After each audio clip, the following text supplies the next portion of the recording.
இந்த நாட்டுக்கோழி குழம்பு சாப்பிட்றதுனால குழந்தை பெற்ற தாய்மார்களுக்கு தாய்ப்பால் சுரப்பை அதிகரிக்க செய்யும், உடல் சோர்வையும் நீக்கும்.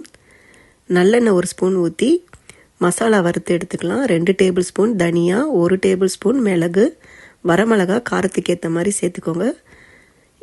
ஒரு 10 மிளகா நான் சேர்த்துருக்கேன். அரை முறி தேங்காய் சேர்த்துக்கோங்க. இதெல்லாம் நல்லா மிக்சியில் நைஸாக அரைச்சி எடுத்துக்கலாம். நல்லெண்ணெய் ஊற்றிட்டு சின்ன வெங்காயம் 200 கிராம் சேர்த்துருக்கேன். இந்த குழம்பு நல்லெண்ணெயில் செஞ்சால் தான் வயிற்றில் இருக்கும் புண்கள் எல்லாமே ஆறும். பூண்டு நிறையா சேர்த்துக்கோங்க.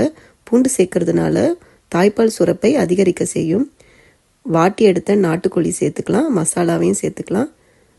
தேவையான அளவு அரைச்ச தண்ணியும் சேர்த்துக்கலாம். கடைசியாக தேங்காய் பால் ஊற்றி இறக்கிடுங்க. இந்த குழம்பு சாப்பிட்றதுனால உடல் சோர்வை நீக்கும், நல்ல உறக்கத்தை தரும், நோய் எதிர்ப்பு சக்தியையும் அதிகரிக்கக்கூடும். இந்த வீடியோ உங்களுக்கு பிடிச்சிருந்துச்சுன்னா சப்ஸ்கிரைப் பண்ணுங்கள். நன்றி.